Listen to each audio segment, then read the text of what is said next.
Is the 4.7 liter V8 in the Toyota Sequoia, Tundra, and the Land Cruiser a reliable engine? Well, let's dive into it. Well, hello everybody, welcome to Marty Motoring. Today we're going to be talking about the 2UZ FE 4.7 liter V8 engine and if it's reliable and what kind of common issues it might have. So here you can see a big mess of parts and my 2005 Toyota Sequoia 4-wheel drive limited with the 4.7 2UZ FE. This is an older engine. It has a timing belt and it's using a lot of the Toyota and Lexus products from that era. On the table here, we have a bunch of components that were taken off the engine to do a timing belt job. And that's originally what this started as. I'm kind of in the middle of it and found some other things. There are things to be expected with a high mileage vehicle and things you're probably going to have to replace if you buy one of these vehicles used. Now these have been out for years and this engine is known as bulletproof and super reliable, but now we're going to dive in and see really what needs replaced and what needs looked at as the mileage goes up. So you'll see a lot of people have these with 400,000, 500,000, even 1,000,000 miles. What does it take to get there is really the question. I've always wondered that. And as I'm diving into this timing belt, I'm finding that out. Timing belt job in and of itself is not terribly hard. It's very tedious. I have removed the radiator, lots of coolant everywhere because it leaks as you're taking stuff off. You have the power steering pump, you have the AC compressor. Here's the water inlet pipe, I believe it's called, and then the water pump if you want to do that. There's a gasket behind it. You have to make sure all the timing is lined up. It's a little bit more zoomed out here so I can talk about this. So I have the valve cover off on this side. I had already done valve cover gaskets on this Sequoia when I first got it because they were leaking onto the exhaust and it just wasn't a good thing. So I replaced the suspension and then the valve cover gaskets. Well, when I did the valve cover gasket on this side, the very back bolt was so rusty that it broke. So I had to drill it out and then get new hardware. It was a mess, just waiting for parts and putting it all back together and everything like that. And I thought I was good. Now enter the timing belt. It's been 7 years, about 80,000 miles. It's about time to change it. I thought I'd be a little proactive and get to that. Well, this vehicle has 313,000 miles. I bought it with 311,000 with a stack of maintenance records, and I knew when the timing belt was done. I didn't know how much maintenance this would actually need. I've had a lot of Toyota and Lexus products and not really had to do this level of maintenance, but hey, this is an older, higher mileage vehicle, so maybe that's to be expected. The frame on this is very solid, no issues there, so that's why I wanted this vehicle. After I did the valve cover gaskets, I thought that would be it besides the timing belt. So as I'm diving into the timing belt, this thing is very, very dirty. So I'm kind of taking my time, cleaning it up as I go. I haven't run into any really big issues yet, but timing belt and valve cover gaskets are something that's probably going to need to be done on a higher mileage 4.7. Now to why the valve covers are off, I'm going to have to take out these cams.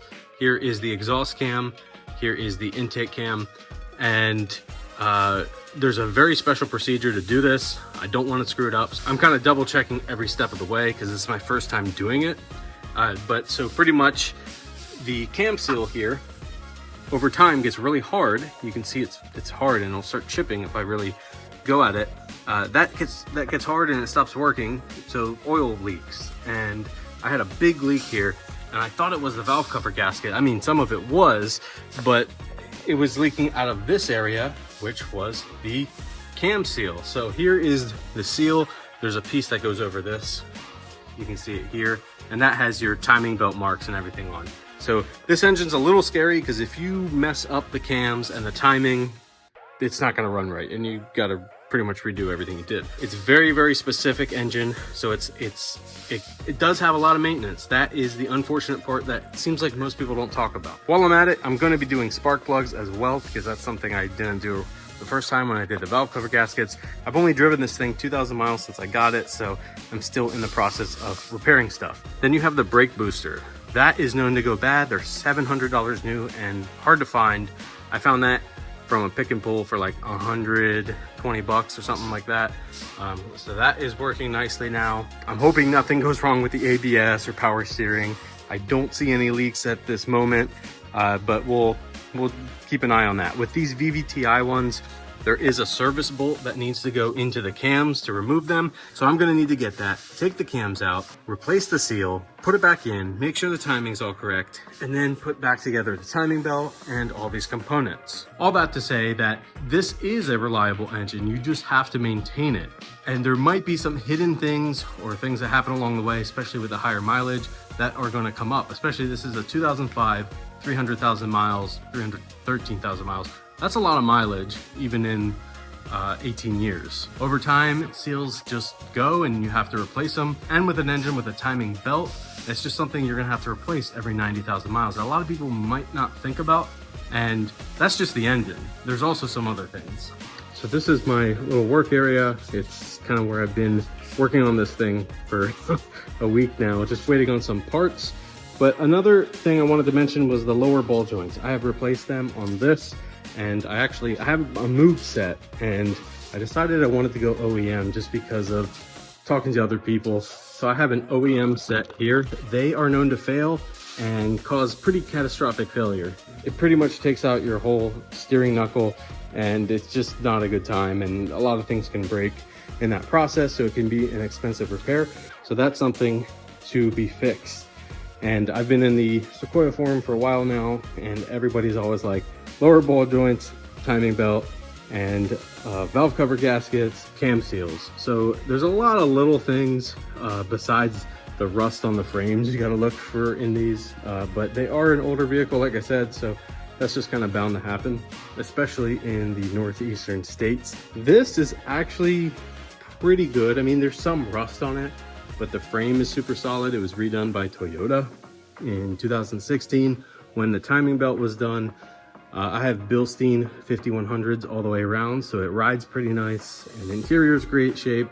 So it's really the engine that I'm worried about and kind of doing a refresh on. You know, I don't have to take the whole thing apart. I'm not replacing head gaskets or anything. Hopefully that's not an issue in the future. But you know, cam seals, valve cover gaskets, timing belt, that is what's going to be done here. And that is just something to look for if you're going to buy one of these or have one of these. And you know, I see a lot of people say, oh, I have 250,000 miles. I never had to do anything to it. Well, you're probably going to have to do this at some point. And that's kind of why you see a lot of these for sale with such high miles. I feel like somebody goes to a mechanic, they get that repair bill or estimate, and you know, $3,000 for a vehicle that's worth $4,000. Is that really worth it? Well, it's up to you. I mean, that's why you see a lot of these for sale, I think, because to do the timing belt, the cam seals, all that kind of stuff, it is a lot of labor, and people will charge a lot, especially Toyota dealers, because the Toyota OEM parts are not cheap. We're putting an ASIN kit, which is Toyota's part supplier, one of them. I think they're co-owned by Toyota, and that's what we're doing. We're putting an ASIN kit. It has a couple different components on it. This is a Mitsubishi belt. It is made in Japan. We have the tensioner. You got to be really careful with those too, because you can get cheap Chinese made parts and then they fail and your engine is not going to work anymore, especially if it's like this one, which is an interference engine. If it's non-interference, which is non-VVTi, variable valve timing, you might be okay. Or 2004 and older models, 2005 and up got the VVTi, which adds extra horsepower. It's nice. It's tuned a little differently, but this is the problem you have. If the timing belt goes, it could damage your engine just because everything is going to be off time and collide. It's an interference engine. So those are a few things that I've found as I've been working on this 2005 Toyota Sequoia, and just wanted to make this video and pass it along to everyone else that might be wondering or is thinking about tackling this job themselves. It definitely is possible. If I can do it, anybody can do it. But it's just a lot of work and it's tedious, and you might find some surprises along the way. So now I'm still waiting for parts as I keep finding things and replacing them. But hopefully at the end, it'll all be good, it'll all run, and it'll be good for many more miles. So if you found this information helpful, definitely give this video a thumbs up. If you want to see more content, just hit that subscribe button. If you have any tips or tricks, you're a Toyota mechanic, drop them in the comments below for everyone to see, and I'll try to pin them, especially if it's good information. Thank you for watching, and as always, keep those wheels turning. So long, farewell.